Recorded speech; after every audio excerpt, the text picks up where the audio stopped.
Le micro crépita comme un orage lointain. Et Elina sentit son cœur se fracasser contre ses côtes.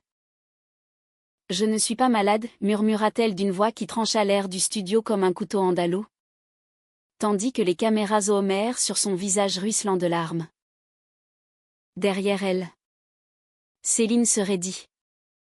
Ses doigts serrant l'épaule d'Elina comme un ancrage dans la tempête. Mais c'était déjà trop tard, le mensonge familial venait d'exploser en direct devant des millions d'yeux incrédules. C'était une soirée d'été à Séville, où l'air vibrait encore de la chaleur du jour, imprégné de l'odeur des orangers en fleurs et des guitares flamencas lointaines. Elina avait grandi dans cette ville aux murs ocres et aux patios secrets, où les familles comme la sienne bourgeoise, catholiques, figées dans une tradition qui refusait le vent du changement, veillaient jalousement sur leur honneur.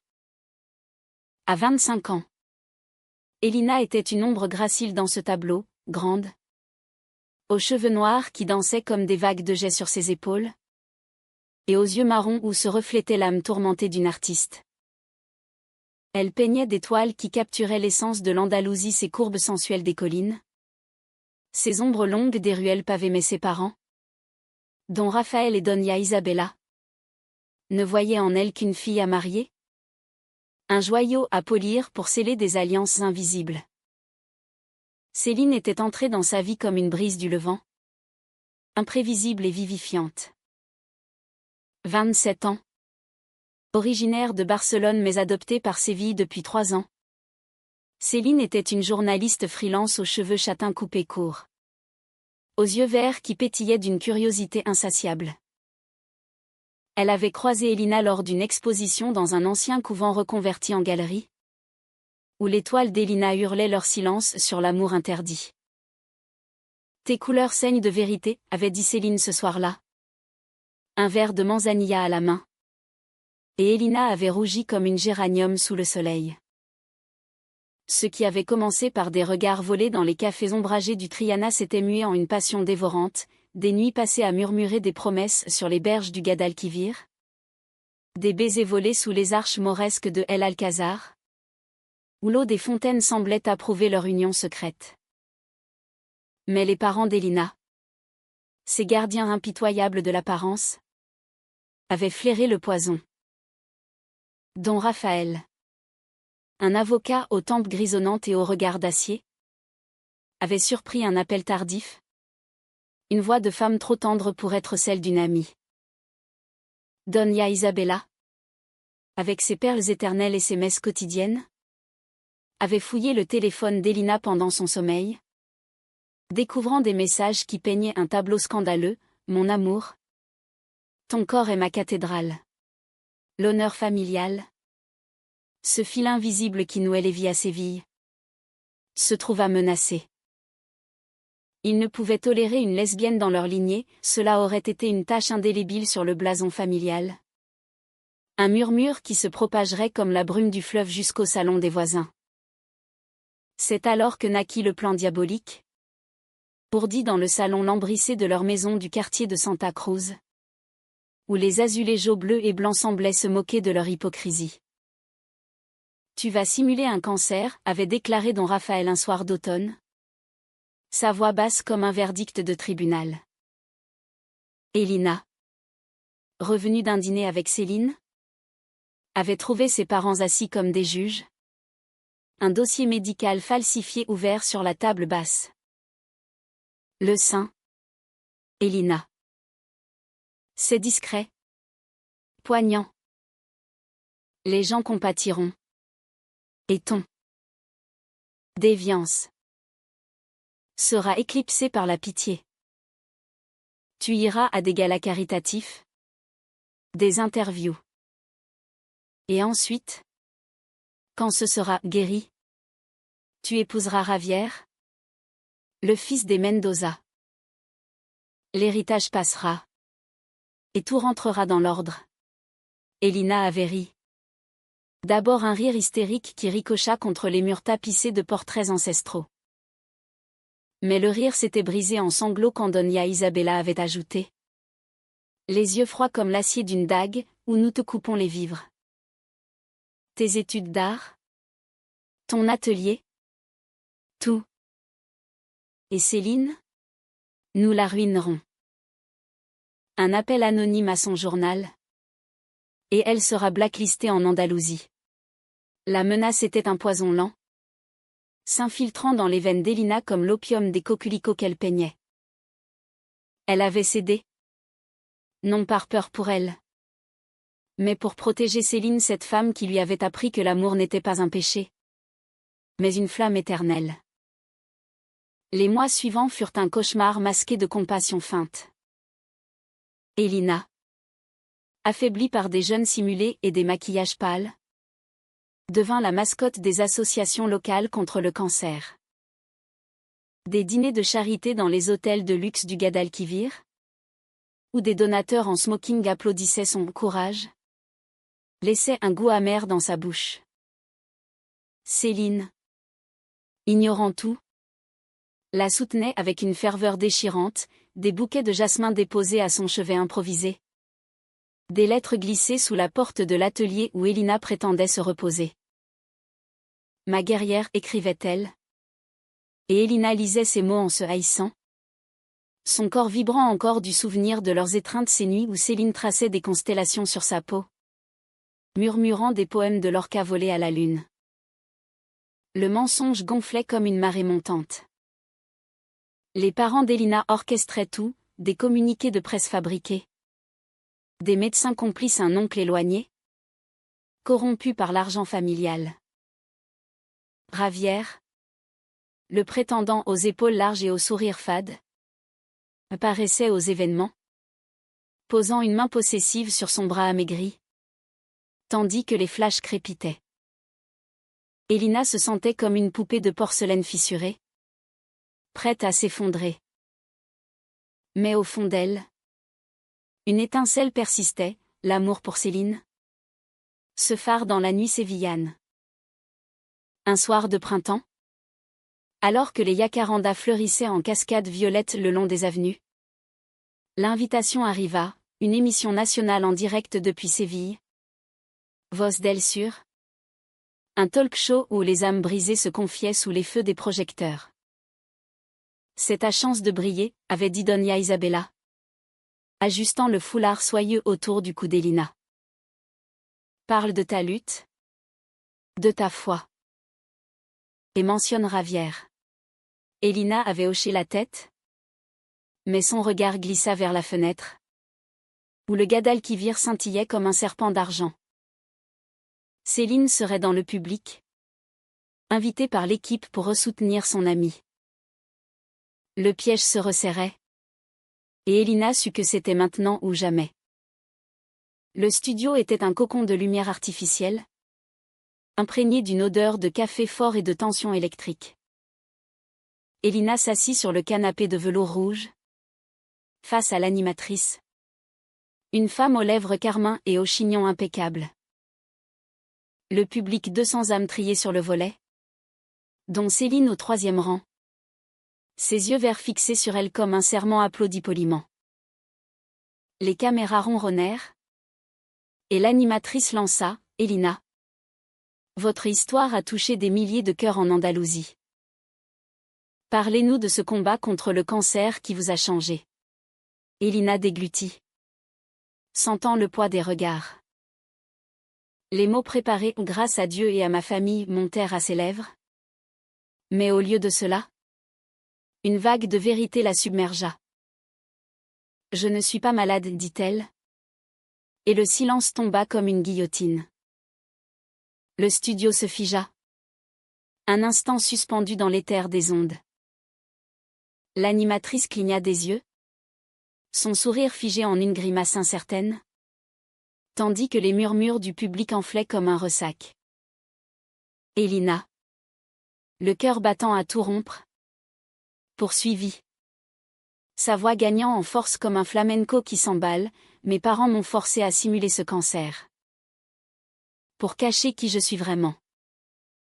Pour me marier à un homme que je n'aime pas. Mais je ne peux plus mentir. Je suis lesbienne. Et j'aime Céline. Un hoquet collectif traversa l'assemblée. Céline. au 3e rang, porta une main à sa bouche. Ses yeux verts s'écarquillant d'un mélange de choc et de révélation douloureuse. Elle se leva lentement. Comme dans un rêve. Traversant l'allée centrale sous les regards médusés. Et grimpa sur le plateau sans un mot. Ses bras s'ouvrirent. Et Elina s'y jeta. Un sanglot étouffé contre son épaule. « Pourquoi ne m'as-tu rien dit ?» murmura Céline. Sa voix brisée mais tendre. Comme une caresse sur une plaie ouverte. Elina secoua la tête. Incapable de répondre. Tandis que les caméras capturaient ce baiser non pas volé. Mais libérateur. Un saut sur leur vérité. En coulisses. Le chaos régnait. Don Raphaël bondit de sa chaise. Son visage cramoisi. Hurlant à l'assistant producteur, « Coupez ! Coupez immédiatement !» Mais l'animatrice, sentant le scoop de l'année, secoua la tête avec un sourire carnassier. C'est en direct. Sonore. Le public a le droit de savoir. Doña Isabella, effondrée dans un fauteuil, serrait son chapelet comme un talisman défaillant, murmurant des Ave Maria qui se perdaient dans le vacarme. Ravière, convié pour une apparition surprise, quitta la pièce en trombe, son smoking froissé comme son orgueil. Dehors, Séville bruissait déjà. Les réseaux sociaux s'enflammèrent, Elina Vérité trending en Espagne. Des tweets fusant comme des feux d'artifice, certains de soutien. D'autres de fiel homophobes. Elina et Céline, enlacées sur le plateau, ignoraient tout. Pour la première fois depuis des mois, Elina respirait librement. L'odeur de Céline, un mélange de sel marin et de lavande chassant les ombres du mensonge. Les jours suivants furent un tourbillon. La famille d'Elina la déshérita formellement lors d'un dîner glacial dans leur maison de Santa Cruz, où les plats gazpacho et jamon restèrent intacts. « Tu as sali notre nom », cracha don Raphaël. Ses poings serrés sur la nappe damassée. Doña Isabella, les yeux rougis, ajouta d'une voix chevrotante, « Nous pensions te sauver. Le cancer était une miséricorde comparée à l'enfer que tu choisis. » Elina, flanquée de Céline qui tenait sa main comme un bouclier, répondit calmement, « L'enfer était votre mensonge. Pas mon amour. » Elles partirent sous la pluie fine d'avril, laissant derrière elles les murs qui avaient étouffé tant de secrets. Céline emmena Elina dans son petit appartement du quartier de Macarena. Un nid bohème aux murs couverts de photos jaunies et de coupures de presse. Là, entre des coussins brodés et des plantes grimpantes, la vérité se déversa enfin. Elina raconta tout, les nuits d'insomnie à avaler des pilules placebo, les appels larmoyants à Céline sous prétexte de fatigue, les regards complices de Ravière qu'elle feignait d'apprécier. Céline écouta, le visage pâle, puis la serra contre elle avec une fureur protectrice. « Ils t'ont brisé, mis à mort, mais je te recollerai. » Éclat par éclat. Cette nuit-là, leur amour se raviva comme un feu de joie, des caresses lentes, des murmures en castillan mêlés de français, un clin d'œil à l'héritage catalan de Céline. Et Elina pleura non de douleur, mais de renaissance. Pourtant, le conflit ne s'apaisa pas. Les parents d'Elina, sentinelles de l'honneur blessé, contre-attaquèrent. Des rumeurs circulèrent, Elina était instable. Une mythomane en quête de gloire, Céline. Une manipulatrice qui avait ourdi le scandale pour booster sa carrière. Un avocat familial envoya une mise en demeure, accusant Elina de diffamation. Ravière, piqué au vif, accorda une interview venimeuse à un tabloïd local, dépeignant Elina comme une ingrate capricieuse. Séville. Cette ville de passion exacerbée se divisa, des manifestations spontanées fleurirent devant la cathédrale. Des roses blanches pour l'amour libre. Des croix noires pour la décadence. Elina, soutenue par Céline, décida de contre-attaquer avec art. Elle rouvrit son atelier, transformant la douleur en toile monumentale, le masque du cancer. Une fresque où des silhouettes féminines enlacées émergeaient d'un océan de blanc médical. Symbole de mensonges qui se dissolvent. Céline, plume affûtée, écrivit un article pour Elle Paix, l'amour interdit de Séville, quand la famille fabrique la maladie. L'article, publié en une, fit trembler les salons bourgeois. Des invitations affluèrent TEDx à Madrid, Festival LGBTQ+ à Barcelone. Et Elina, main dans la main avec Céline, s'y rendit. Sa voix désormais un flambeau. Mais la trahison la plus profonde vint d'un allié inattendu, la tante de Céline. Une veuve pieuse de Grenade qui, sous pression familiale, coupa les ponts. Tu corromps cette pauvre Elina, écrivit-elle dans une lettre glaciale. Céline, habituellement de fer, craqua cette nuit-là, sanglotant dans les bras d'Elina sur le balcon surplombant les lumières de Séville. Et si je te perds à cause de ça, murmura-t-elle. Elina, caressant ses cheveux courts, répondit, jamais. Notre amour est plus fort que leur chaîne. Elles firent l'amour sous les étoiles. Un rituel païen qui chassa les fantômes. Leurs corps entrelacés comme les vignes du Rio. L'été revint. Torride et impitoyable. Et avec lui, un nouveau pic de tension. Don Raphaël, rongé par le scandale qui avait coûté à son cabinet des clients influents, tenta une réconciliation forcée.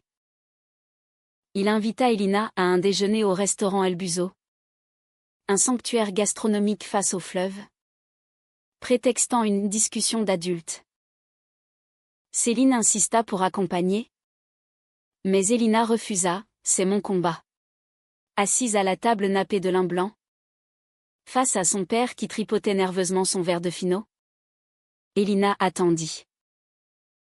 Reviens à la maison, dit-il enfin. La voix rauque. Oublie cette folie. Nous paierons une thérapie. Le cancer peut redevenir réel, si besoin. Elina rit. Un rire amer qui fit tressaillir le serveur. Père, votre amour est un poison. Le mien, avec Céline, est la seule vérité que j'ai. Elle se leva, laissant son père seul avec ses regrets naissants. Dehors, le Guadalquivir coulait indifférent, emportant les feuilles mortes comme des mensonges fanés. Céline l'attendait au pont de Triana, un bouquet de bougainvilliers à la main. Et elles marchèrent ensemble vers l'atelier, où une nouvelle toile attendait, Renaissance. Deux femmes nues baignées de lumière dorée, leurs ombres fusionnant en une seule. Pourtant, au cœur de cette idylle reconquise, un doute persistait. Elina se réveillait parfois en sueur, hantée par les mots de sa mère, l'enfer que tu choisis. Était-ce vraiment la liberté? Ou une nouvelle prison dorée par l'amour? Céline, sentant ses tourments, organisa une escapade, un week-end à Ronda, perché sur ces falaises abruptes, où le vent hurlait des secrets anciens. Là, dans une posada au balcon de fer forgé, elles parlèrent des heures, réparant les fissures. Je t'aime non malgré tes cicatrices, mais avec elle, dit Céline. Et Elina, pour la première fois, crut en un avenir sans masque. L'automne enveloppa Séville d'un manteau de feuilles rousses. Et avec lui vint le vrai test, le procès.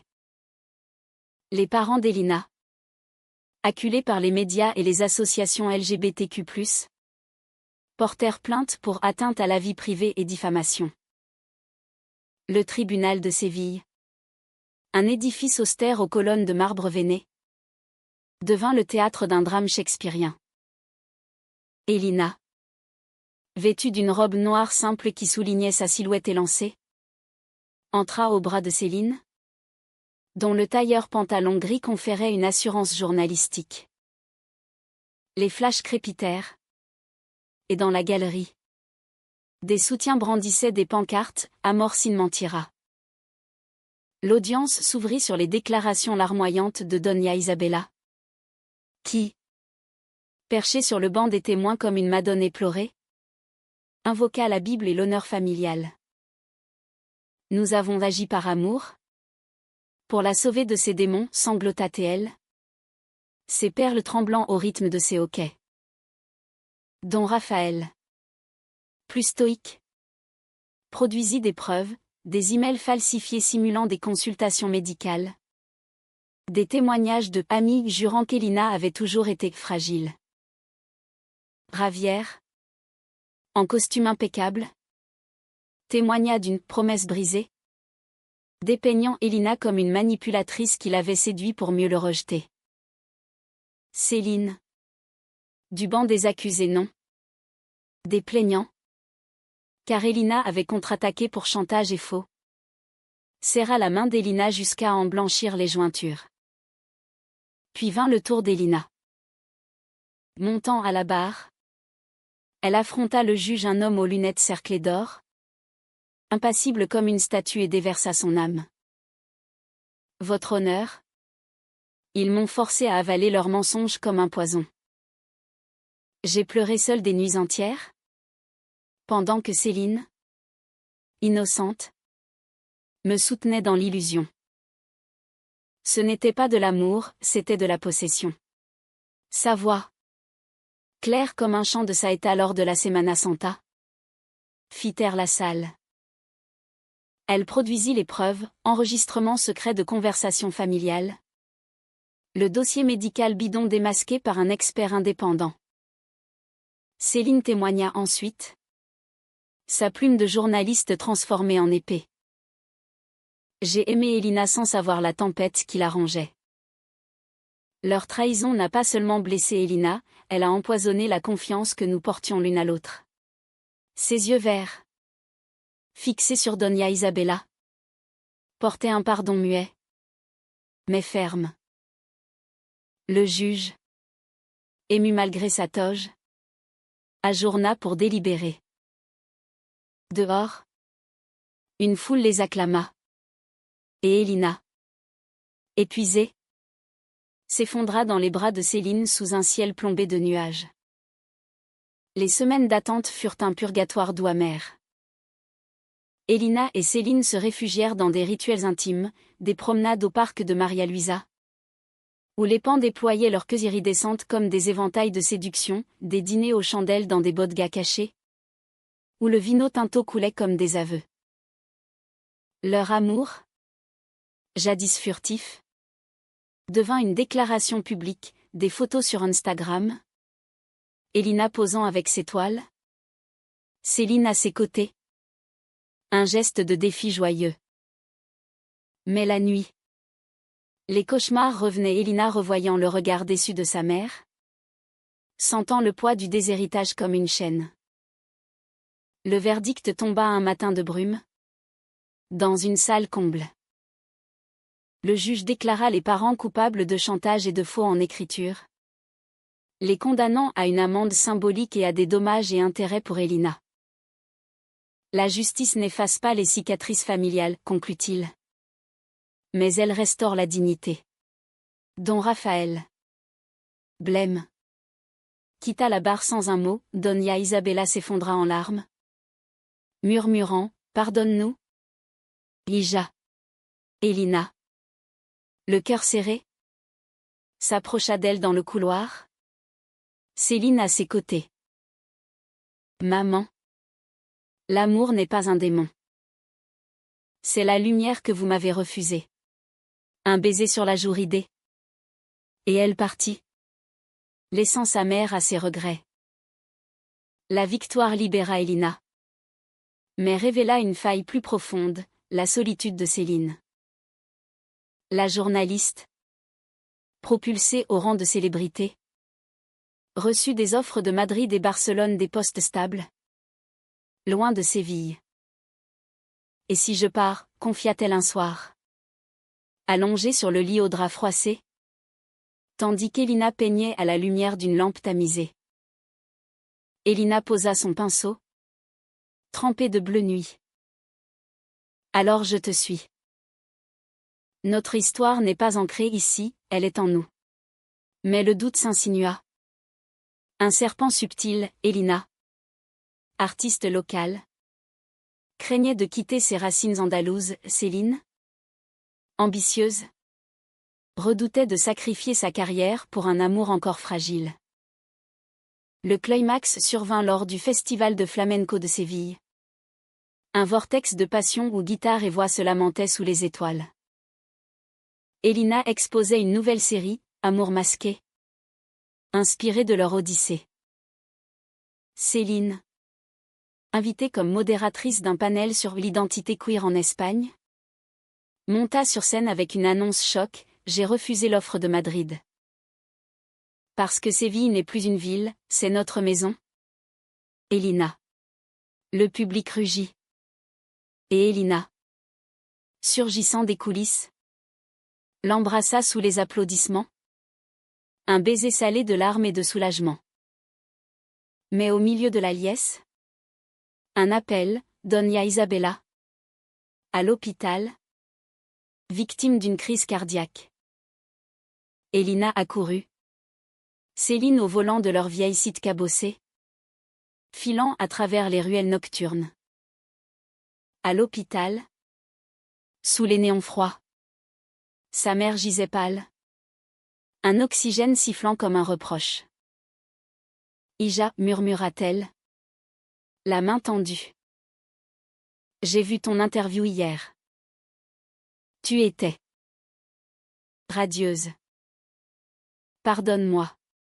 Elina, le cœur en miettes, serra sa main. Maman, il n'y a rien à pardonner si tu ouvres ton cœur. Doña Isabella hocha faiblement la tête. Et pour la première fois, sourit à Céline, prends soin d'elle. Ce fut un pont fragile vers la rédemption. Un fil d'espoir dans le tissu déchiré de la famille.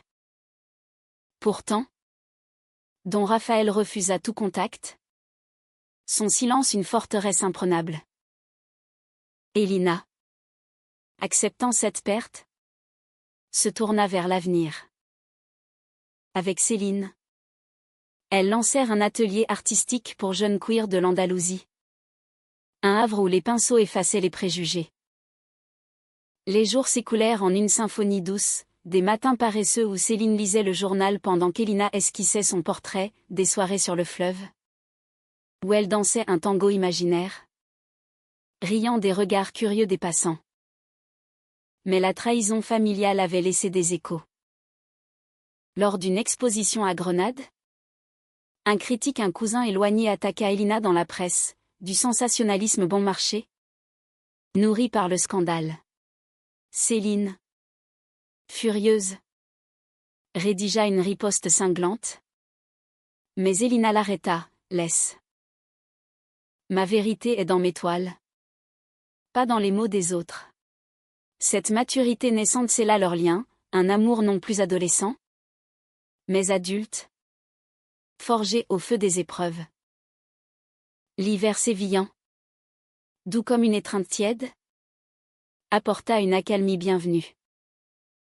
Elina et Céline, désormais inséparables, transformèrent l'atelier en un sanctuaire vibrant, des murs badigeonnés de blanc pur, des toiles en gestation partout, et une petite table où mijotait un paella improvisé.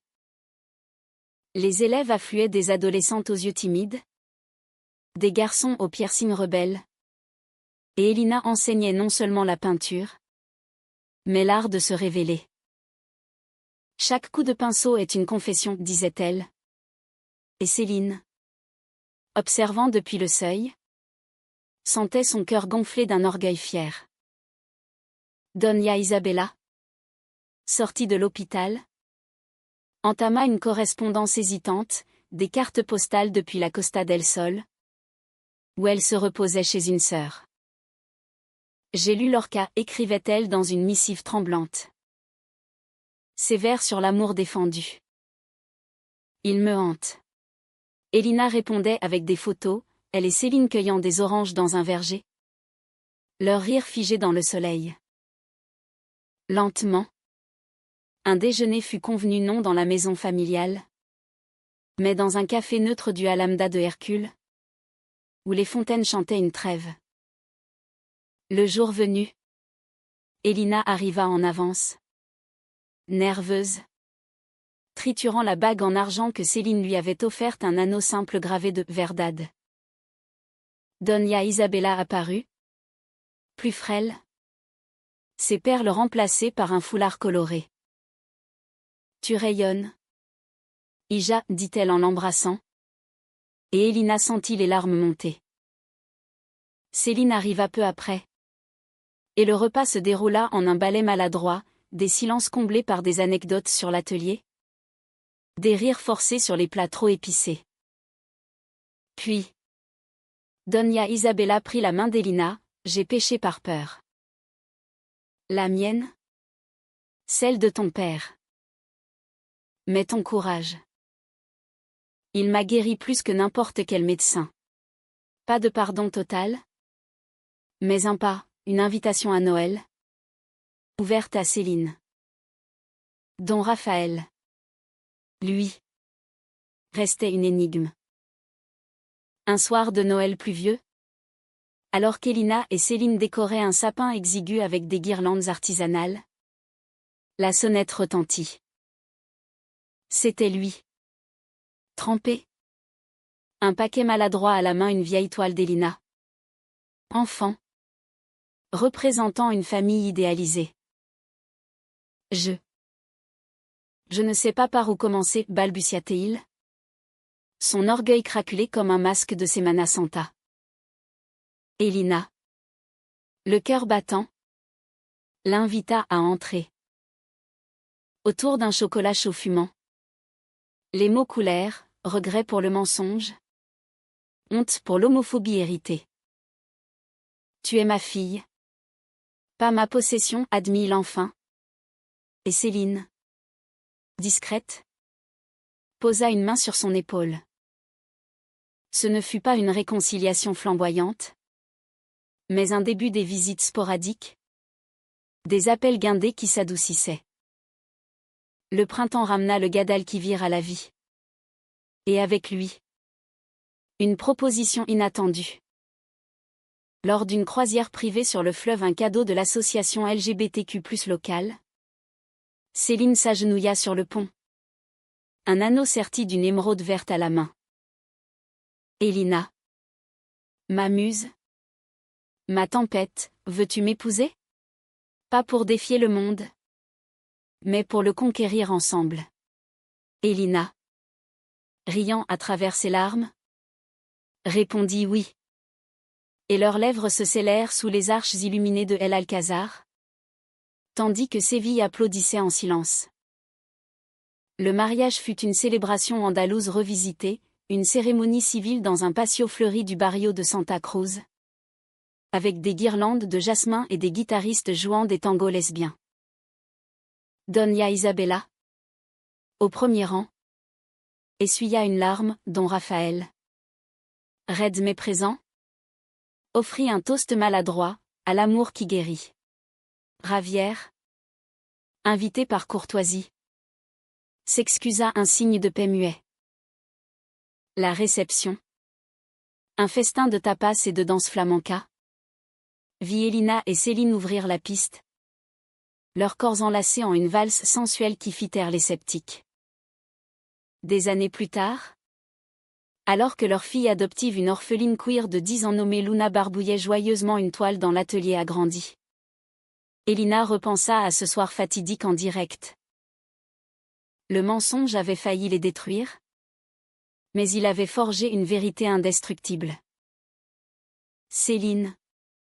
Grisonnante aux tempes mais toujours aux yeux verts pétillants. L'enlaça par derrière. Notre histoire est un roman français dans un décor espagnol dramatique. Mais humain. Elina sourit. Embrassant sa main, et heureuse. Ma chérie. Profondément humaine. Séville. Éternelle séductrice. Continua de murmurer ses secrets au vent. Mais pour Elina et Céline, le plus beau chapitre était écrit, celui d'un amour qui, né dans la trahison, fleurit en lumière.